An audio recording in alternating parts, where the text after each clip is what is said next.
The waitress looked at me for 3 seconds before sliding the check across the table.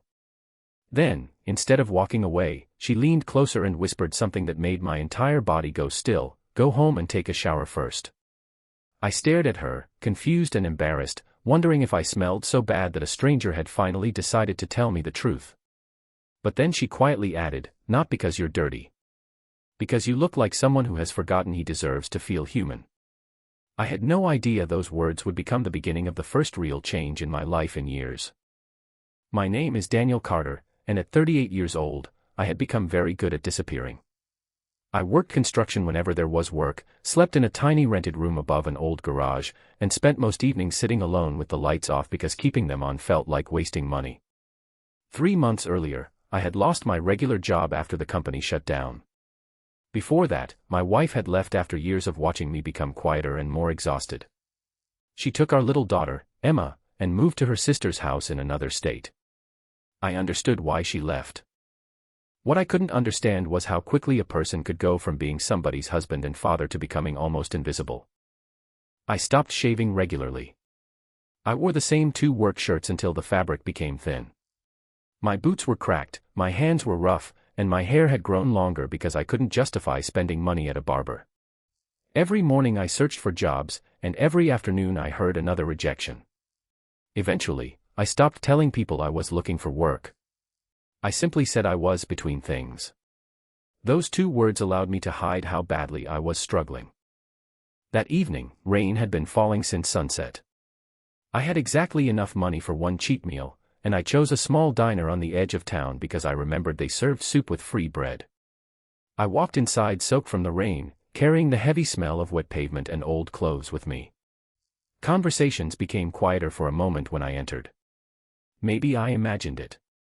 Maybe they really did notice. Either way, I lowered my head and took a booth in the corner. The waitress who came to my table looked around 30, with tired eyes and a kind face. Her name tag read Hannah. She didn't stare at my clothes or ask why I looked exhausted.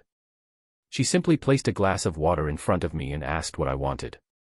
I ordered the soup and coffee, counting the money in my pocket twice beneath the table. When she returned, she placed the bowl down carefully and gave me an extra piece of bread. I tried to thank her, but my voice cracked, and I looked away. Halfway through the meal, my phone buzzed. It was an email from another company. Another rejection. I read it once, locked the screen, and stared into my soup. I felt something inside me collapse. It wasn't just the job. It was everything: the empty room, the unpaid bills, the silence from my daughter, the feeling that I was becoming someone nobody would miss. If you believe people deserve second chances even when life has knocked them down, take a moment to like this story, share it with someone who may need hope today, leave a comment, and subscribe to Kindness Studio. Sometimes one small act of kindness can reach someone standing at the edge of giving up. Hannah returned with the coffee pot and noticed my phone on the table.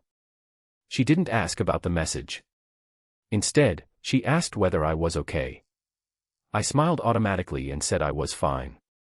She looked at me for a long moment and said she didn't believe me. For some reason, that nearly broke me. No one had asked me the question sincerely in months. When I finished eating, Hannah brought the check. That was when she leaned in and whispered those strange words about taking a shower. I felt my face burn, but before I could react, she explained that she had noticed the way I kept pulling my sleeves down and avoiding everyone's eyes.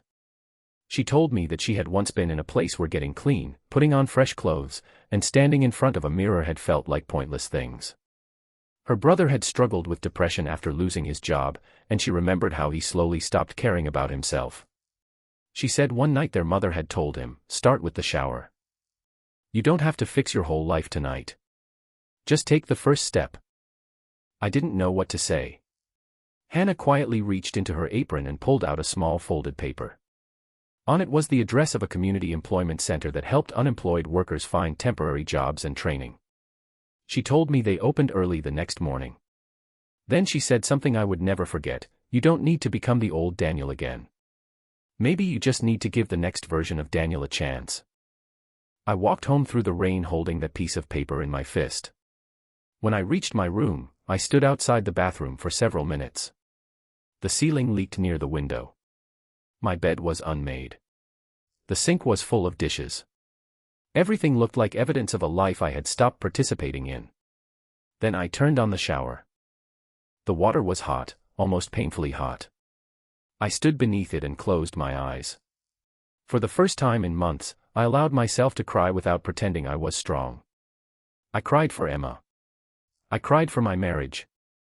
I cried for the job I lost and the person I thought I had lost with it.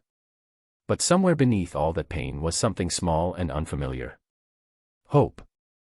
The next morning, I put on my cleanest shirt and went to the employment center. I expected another rejection, but instead a counselor helped me update my resume and connected me with a warehouse company looking for experienced workers. I got an interview 2 days later. I got the job 3 days after that. It wasn't glamorous. The hours were long, the work was hard, and the pay wasn't enough to solve every problem.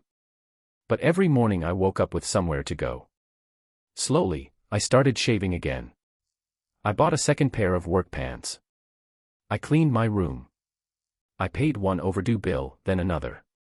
Small victories began replacing the shame that had controlled me. 3 months later, I finally called Emma. I was terrified she wouldn't want to talk to me. Instead, she answered with a quiet hello. I told her I was working again. I told her I was trying. I didn't promise that everything would become perfect because I had learned that promises were easy when life was calm. I simply told her I wanted to be her father again, one day at a time. She said she missed me. Those 2 words almost brought me to my knees. A week later, I returned to the diner. Hannah was working the same shift. When she saw me walk through the door, she smiled immediately.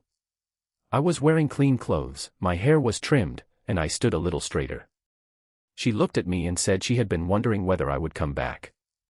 I told her that I had come back for the soup, but that wasn't entirely true.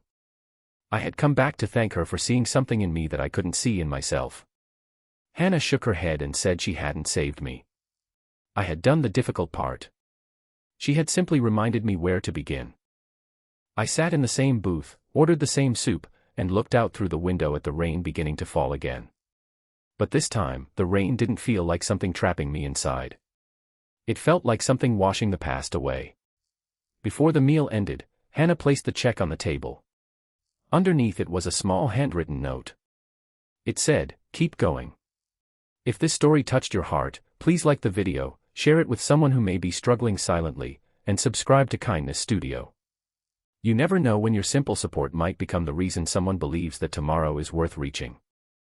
And before the story ends, I have one special request: comment, "I will keep going," if you believe that even the hardest chapter of someone's life does not have to be their final chapter. Because sometimes a person doesn't need someone to solve their entire life. Sometimes they just need one person to notice that they are hurting. One person to sit beside them without judgment. One person to say, "Start with the first step." For Daniel, that first step was a shower. For someone else, it might be making one phone call, sending one message, applying for one job, apologizing to someone they love, or simply getting out of bed tomorrow morning. We often imagine life-changing moments as something dramatic, something loud enough for everyone to notice. But sometimes they happen quietly, across a small diner table, when a tired waitress looks at a broken man and reminds him that he is still a human being with a future. And sometimes, that is enough to begin again.